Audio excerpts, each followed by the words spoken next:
What's up, guys? We sat all winter post this project to keep it out sandblasting over the fall, and I had to clean it up again because it got a little bit of like discoloration from sitting in the basement. But we're ready to pick it back up here in the spring. As you see here, I got some tape on the tail, trying to give me a guide to where I want to cut.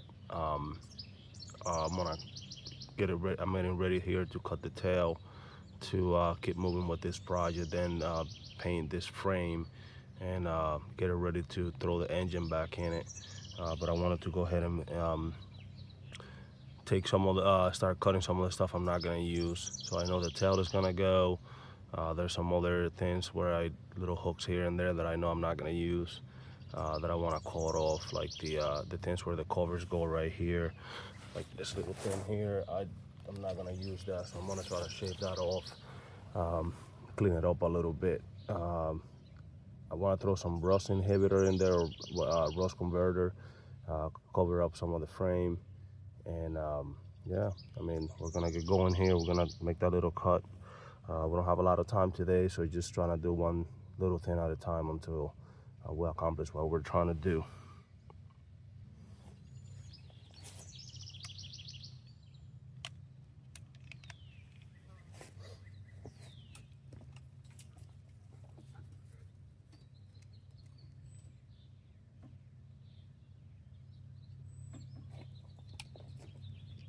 Having some technical difficulties here with the grinder.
So we got that side cut. Now we gotta get the other side. Don't look too bad, but I quite don't like the this hole being like this. I think that should be probably covered somehow, welded, or however I can find a way to cover that up, because water will be getting in there all the time, and I don't think that'll be a good idea for the frame, especially when I had an issue with this frame down here. It was all rusted and I had to get it patched up. So we'll see how we accomplish that. Now we're gonna move to the other side here, try to get that other cut.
That's how you want to get rid of those little little ears that you don't need, cutting that tail off. Just be real careful you don't cut into your main pipes. Ask me how I know. Just be real careful, take your time, and chop away. All right, so last time, one of the things that we did previously was to get rid of the ears right here that cover for the engine cover or whatever those are called there. We got rid of that. We shave it up a little bit. Now we're gonna throw some rust reformer just on the seams, the welding seams, to try to prevent rust to build up there.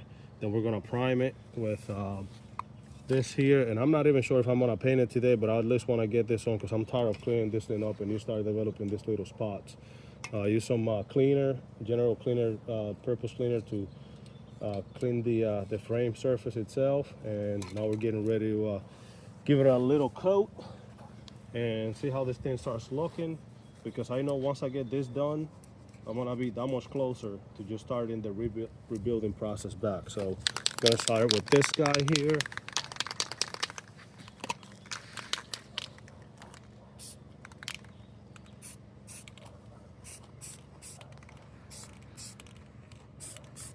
Like I said, I'm just hitting the spots that I think are gonna be problematic, where I see rust actually developing whenever I let it sit.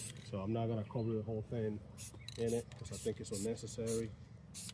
So I'm just trying to go nice and light. Don't try to go too crazy right away, because that's how you develop super high spots and the paint gets all drippy. So if you gotta sit there for 5-10 minutes, give it a swipe after swipe after swipe to make it look good, that's what you have to do. Just take your time and cover what you need to cover, one little coat at a time. Don't hold it too close. I said that I wasn't gonna paint the whole thing, but I might as well do at this point. All right, we got that done. Now let's go to just the seams on here.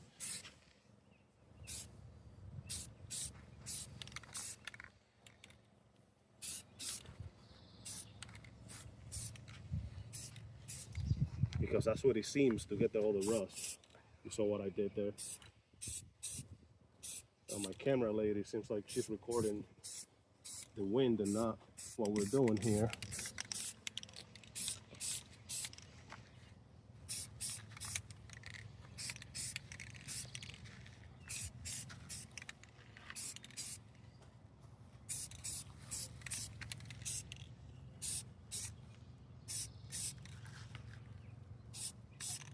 Oh, that's smelly.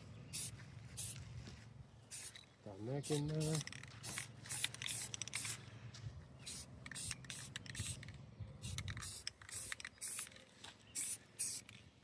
All right, so we're gonna do this all the way down the frame, and then we're gonna get ready for primer and pull. Now we're gonna get our primer on. We're starting with the small part here.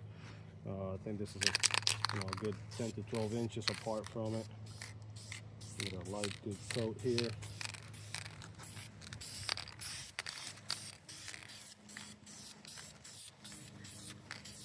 It's a little windy today. Some of it is just flying in the wind and not getting what I needed to get.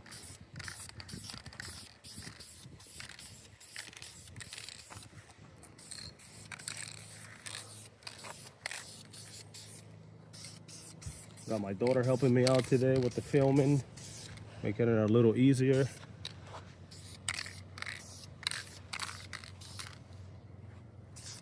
And I got another video on my channel showing another bike I worked on, and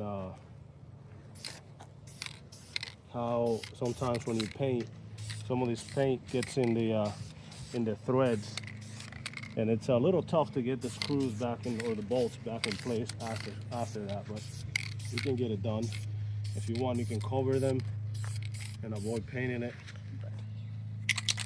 There's Swan. We're gonna give this a shiny black finish at the end.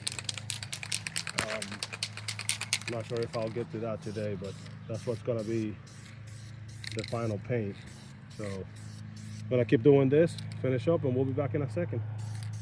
This is what my wheels came out like. They're a little dusty, but I think they came out pretty shiny and nice. What I ended up doing was putting some tape around the edge of the rim here, going all the way around, covering the tire with newspaper and stuff. I got lazy initially and got a little overspill there, but then I cover them with tape and newspaper, and that's the end result. So now we have the wheels painted, the frame is painted, the swing arm is painted.